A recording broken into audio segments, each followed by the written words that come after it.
Chairman Senate Mr. Sadiq Sanjarani, Ambassador Nong Rong, Honorable Members of Parliament, distinguished guests, ladies and gentlemen.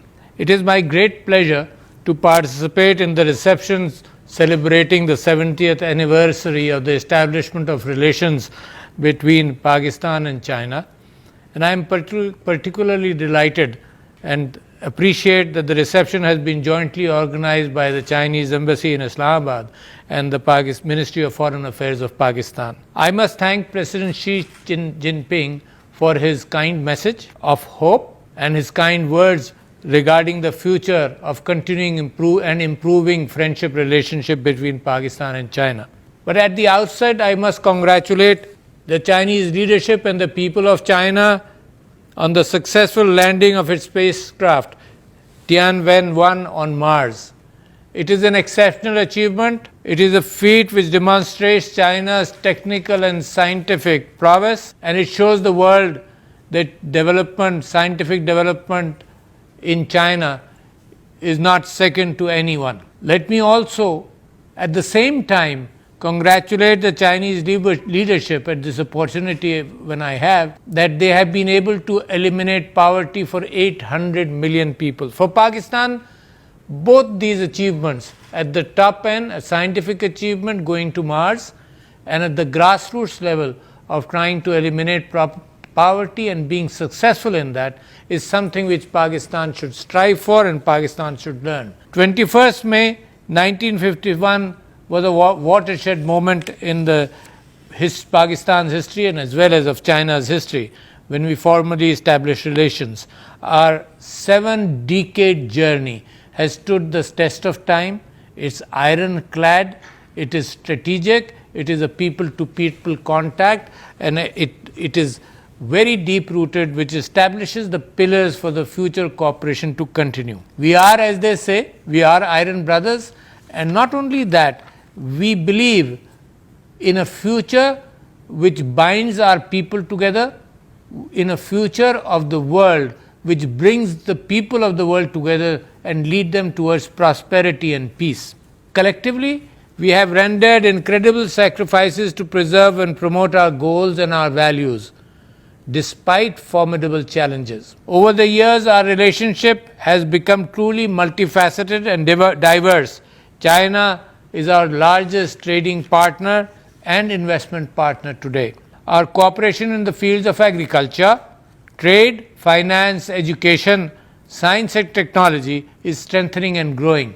Our cooperation between the people, our cultural exchanges also cement this relationship. So the future and the younger generations understand the value and the strong anchors of this friendship between China and Pakistan. Pakistan supports President Xi's visionary Belt and Road Initiative, of which CPEC is a very important part. From the beginning, when Pakistan needed improvement in its energy supplies, to establishing industry not only along the route, but establishing industry throughout Pakistan, special economic zones, a road re-establishment of the Silk Route to provide the shortest link between the westernmost regions of China to the ocean. CPEC is going to be a harbinger of tremendous trade inputs from the rest of the world into China through Pakistan and development of Pakistan in this process.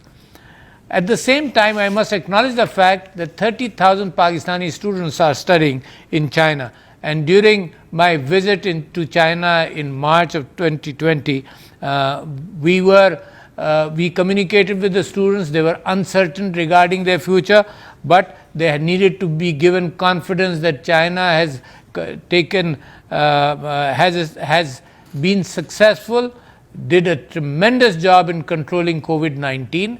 As a country, it was affected the first, and it did a good exemplary handling of the situation from which Pakistan also learned. I must thank the People's Republic of China, the government of China and President Xi Jinping for brilliant cooperation which we've had. We've had delegations of Chinese doctors coming to Pakistan whom I met, and their exchanges with the doctors in Pakistan was very effective in making us learn. We had a 2 or 3 month forewarning of what the COVID virus could be like, because it came to Pakistan in February of last year. But the Chinese help in know-how, in advance warning, did help us a lot. We are also thankful to the Chinese government and the People's Republic of China and the people of China for extending help with the vaccine early during this period. In our cultural exchanges, we have 7 sister province and 14 sister city relationships with China. 7 Pakistani study centers are there, 11 Urdu language departments in various Chinese universities, and 4 Confucius institutes in Pakistan are promoting cultural understanding and further reinforcing the everlasting friendship, communicating the seeds of this friendship into flowers to the future generations to come.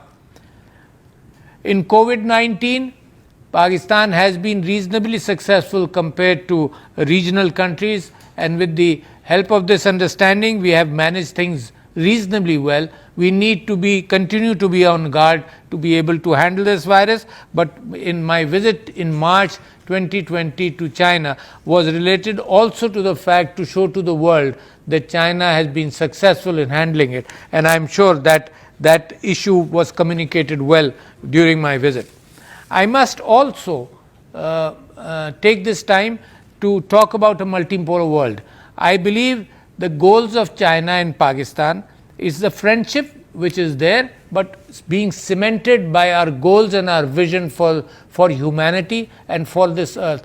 At a time when environment is an issue, at a time when global warming is an issue, peace is essential. And therefore, both our countries lead in this endeavor.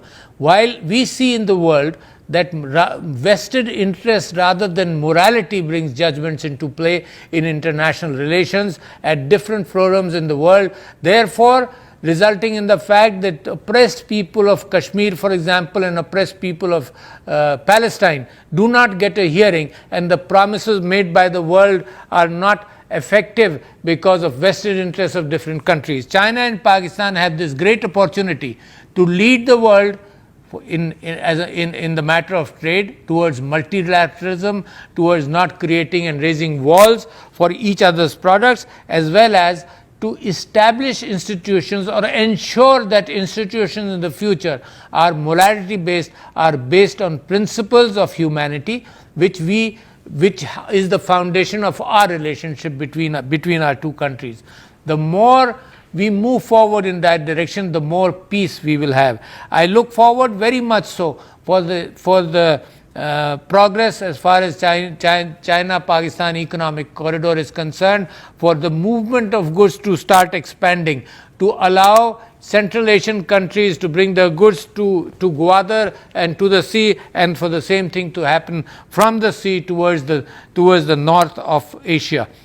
While we are talking about a multipolar world, let me state that we stand for humanity. Both our countries stand for humanity. We cement our relations based on humanity. We are against poverty. We are learning from China how China focused on health and focused on education and focused on investment and encouraging foreign investment to reduce their poverty, to encourage people to rise on their own. So we are learning from that, as well as for the world we have a vision of peace and improvement in the health standards of the world, improvement in education standards of the world, and that the world should be able to feed its people, for a comprehensive coverage in health for the people of the world, and to ensure their livelihood, which is important towards peace and happiness of all people. In the end, I must conclude by reaffirming our commitment to build a closer China-Pakistan community of shared future in the new era, where 1.1 billion people of China and 207 million people of Pakistan stand together in friendship, leading the world towards peace and prosperity. It is important that this message then goes out, and this this camaraderie spreads throughout the world. Thank you, ladies and gentlemen. My best wishes to the people of China. Thank you.